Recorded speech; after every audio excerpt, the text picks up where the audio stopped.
پاکستان میں انتخابات ہمیشہ ایک ایسا عمل رہے ہیں جسے جمہوریت کی علامت سمجھا جاتا ہے، لیکن اس جمہوریت کے پیچھے ایک ایسی خاموش مگر طاقتور قوت چھپی ہوتی ہے جس کا نام سرکاری طور پر کبھی نہیں لیا جاتا، مگر ہر سیاسی کارکن، صحافی اور باشعور شہری اس کا احساس ضرور رکھتا ہے۔ یہ وہ قوت ہے جو ہر الیکشن سے پہلے، دوران اور بعد میں اپنے اثرات چھوڑتی ہے۔ پاکستان کی انٹیلیجنس ایجنسیز، بالخصوص ISI، جن کا اصل کام ملکی سرحدوں اور قومی سلامتی کا تحفظ ہے، وہ کئی مواقعوں پر انتخابی نتائج پر اثر انداز ہوتی رہی ہے۔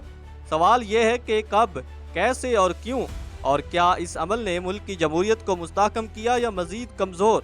پاکستان کے ابتدائی انتخابات، خاص طور پر 1970 کے انتخابات، جنہیں آج بھی ملک کے سب سے شفاف انتخابات مانا جاتا ہے، اسٹیبلشمنٹ کی مداخلت سے تقریباً پاک تھے، لیکن ان انتخابات کے نتائج جو مشرقی پاکستان میں عوامی لیگ کی واضح اکثریت کے ساتھ سامنے آئے، فوجی قیادت اور مغربی پاکستان کی سیاسی اسٹیبلشمنٹ کے لیے ناقابل قبول تھے۔ یحییٰ خان اور جنرل ٹیکا خان جیسے جرنیلوں نے ایک ایسی سیاسی غلطی کی بنیاد رکھی جس کے نتیجے میں ملک دو حصوں میں تقسیم ہو گیا۔ وہ پہلا اور شاید سب سے مہنگا سبق تھا کہ جب عوام کی رائے کو رد کیا جائے تو ریاست ٹوٹ بھی سکتی ہے۔ اس واقعے کے بعد اسٹیبلشمنٹ نے طے کیا کہ انتخابات عوامی مینڈیٹ کی بنیاد پر نہیں بلکہ قابل قبول قیادت کی روشنی میں ہوں گے۔ 1980 کی دہائی میں جب جنرل ضیاء الحق نے مارشل لاء نافذ کیا تو اس دوران سیاسی جماعتوں پر پابندیاں لگائی گئی، لیکن جیسے ہی جمہوریت کی بحالی کی بات ہوئی، اسٹیبلشمنٹ نے پس پردہ اپنا کھیل جاری رکھا۔ 1988 میں جنرل ضیاء الحق کی ہلاکت کے بعد جب عام انتخابات کا اعلان ہوا، پیپلز پارٹی کو کامیابی ملی، لیکن اگلے ہی انتخابات یعنی 1990 کے انتخابات میں اسٹیبلشمنٹ نے کھلم کھلا مداخلت کی۔ جنرل حمید گل کی نگرانی میں ISI نے اسلامی جمہوری اتحاد IJI کے لیے کام کیا، جس کا مقصد بے نظیر بھٹو کی مقبولیت کو توڑنا تھا۔ بعد میں سپریم کورٹ میں اس وقت کے ISI chief general Asad Durrani نے ایک بیان حلفی دیا جس میں اعتراف کیا گیا کہ ISI نے کئی سیاستدانوں میں رقوم تقسیم کی تاکہ وہ IJI کے امیدواروں کو سپورٹ کرے۔ یہ اس بات کا ثبوت تھا کہ انتخابات سے قبل کھیل کھیلا گیا اور طے پا چکا تھا۔ اسی طرح 2002 کے انتخابات میں جنرل پرویز مشرف کے دور میں ہوئے، جنہیں ریفرینڈم الیکشن بھی کہا جاتا ہے۔ مشرف نے پاکستان مسلم لیگ کاف کو تخلیق کیا اور پھر اسے مضبوط کرنے کے لیے ایجنسیز نے آزاد امیدواروں اور یہاں تک کہ پرانے مخالفین کو کاف لیگ میں شامل کروایا۔ مشرف حکومت نے کئی ایسے افراد کو جیلوں سے نکال کر وزارتیں دی جنہوں نے وفاداری کا وعدہ کیا، میڈیا پر مکمل کنٹرول تھا اور عدالتیں مکمل طور پر دباؤ میں تھیں۔ 2008 میں پیپلز پارٹی کی حکومت آئی، لیکن اس وقت بھی انتخابات سے پہلے متعدد سیاسی فیصلے غیر اعلانیہ حلقوں میں طے ہو چکے تھے۔ بے نظیر بھٹو کی شہادت نے سیاسی منظرنامے کو ہلا کر رکھ دیا اور اس کا فائدہ پیپلز پارٹی کو ملا، لیکن اس کے باوجود اسٹیبلشمنٹ نے مکمل کنٹرول اپنے ہاتھ سے نہیں جانے دیا۔ 2013 کے انتخابات میں مسلم لیگ نون کو اکثریت حاصل ہوئی، لیکن بعد میں عمران خان نے ان انتخابات کو دھاندلی زدہ قرار دیا۔ عمران خان کے دھرنے نے پورے ملک کو سیاسی بحران میں ڈال دیا۔ اس دھرنے کے دوران جس طرح PTV پر حملہ ہوا، پارلیمنٹ کے گیٹ توڑے گئے اور کئی اداروں نے خاموشی اختیار کیے رکھی، اس سے یہ تاثر مضبوط ہوا کہ پیچھے کوئی طاقت ہے جو اس سیاسی منظرنامے کو کنٹرول کر رہی ہے۔ بعد میں ISI کے سابق سربراہ جنرل ظہیر الاسلام پر بھی انگلیاں اٹھیں کہ دھرنے کے پیچھے ان کا کردار تھا۔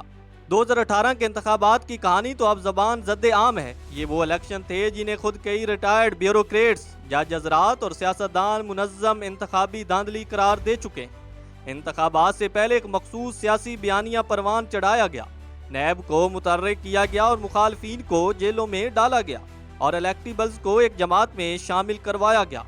اسی دوران RTS سسٹم کی بندش، فارم 45 کا غائب ہونا اور ووٹوں کی گنتی میں تاخیر نے پورے انتخابی عمل کو مشکوک بنا دیا۔ سب سے خطرناک بات یہ تھی کہ اس بار صرف سیاسی میدان نہیں بلکہ میڈیا، عدلیہ اور بیوروکریسی سب پر بیک وقت دباؤ ڈالا گیا۔ کئی سینئر صحافیوں کو نوکریوں سے نکالا گیا، چینلز بند کیے گئے اور سوشل میڈیا پر قدغن لگائی گئی۔ 2018 کے انتخابات کے بعد تو یہ عمل اس قدر شدت اختیار کر گیا کہ صحافت اور ایجنسیوں کی ترجمانی میں فرق کرنا مشکل ہو گیا۔ 2024 کے انتخابات سے قبل بھی ایک غیر اعلانیہ ماحول تیار کیا گیا۔ سوشل میڈیا پر کچھ شخصیات کو پروموٹ کیا گیا اور کچھ کو مکمل طور پر غائب کر دیا گیا۔ عدالتی فیصلے ایک ہی سمت میں آنا شروع ہو گئے اور مخصوص جماعتوں کے خلاف فیصلے ایک کے بعد ایک سنائے گئے۔ تو اب یہ سوال پہلے سے زیادہ اہم ہو گیا، کیا پاکستان میں عوامی مینڈیٹ واقعی کوئی معنی رکھتا ہے؟ کیا ووٹ کی طاقت، جسے آئینی حق کہا جاتا ہے، صرف کاغذی دعویٰ ہے؟ اگر ہر بار فیصلے پہلے سے ہو چکے ہوں تو الیکشن کمیشن، بیلٹ پیپرز اور پولنگ اسٹیشن کی ضرورت ہی کیا رہ جاتی ہے؟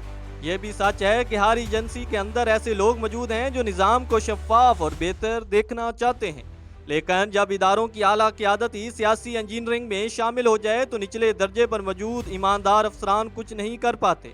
ایک اور خطرناک رجحان یہ ہے کہ اب عوام کی اکثریت بھی اس مداخلت کو نارمل سمجھنے لگی۔